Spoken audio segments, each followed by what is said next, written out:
Thank you, Mr. Chairman, and thank you for convening today's hearing on this critical package of onshore energy reform legislation, including my bill, H.R. 1394. At a time when our country needs to be able to focus on domestic energy production and job creation, it is critical that we have an established national energy plan to be able to meet our needs. As it stands, the administration has no comprehensive plan for meeting the inevitable demand for energy in both traditional and alternative sources, and historically our nation has lacked a clear plan for energy development on public lands. The Planning for American Energy Act puts a common-sense plan into place by requiring that our nation's energy needs are met through development of traditional and alternative energy resources with a true all-of-the-above approach that will lower the cost of energy, jumpstart economic recovery, and get Americans working.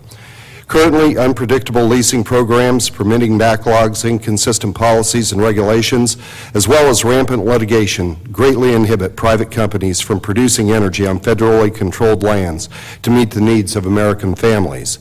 This convoluted framework stymies the development of all energy sources from oil and gas to wind, solar, and hydropower. This administration's policies have rendered energy production on public lands so costly and burdensome that companies which once provided valuable jobs in the 3rd District of Colorado and across the West are being forced to seek out state and private lands for development. This can have a massive impact on employment numbers in districts that are largely comprised of federal lands. Since President Obama took office, total fossil fuel production has dropped 7%.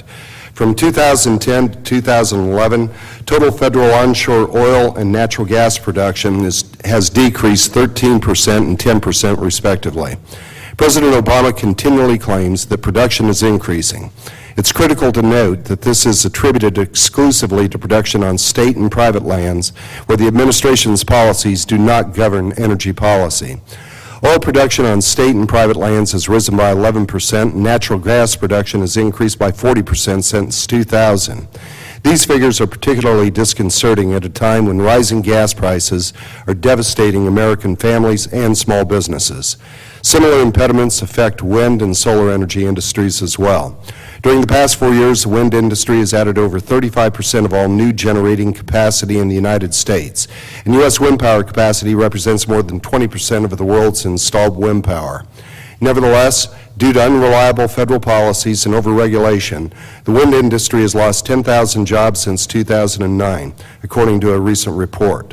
Limitations on the zones in which solar development is permitted have concerned many solar energy producers and hindered their ability to be able to provide additional electricity to the grid, lower costs for taxpayers, and provide clean energy jobs. The Planning for American Energy Act would set the United States on a path for energy development that follows the most logical criteria, the needs of our people. Under the legislation, the Nonpartisan Energy Information Administration provides the projected energy needs of the United States for the next 30 years to the Secretary of Interior and the Secretary of Agriculture, on which they can then base their 4-year production plans.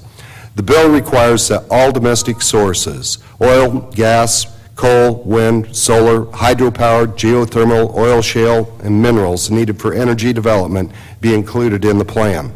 It accomplishes this responsibly without removing a single environmental safeguard.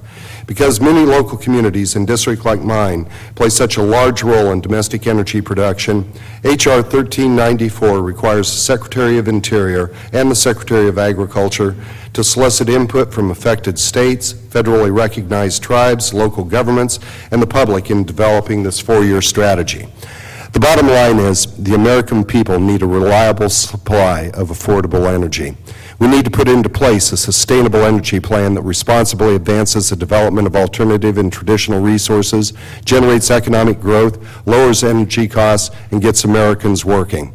My bill puts words into action and would force the administration to be able to meet the American needs for energy and to be able to put our people back to work.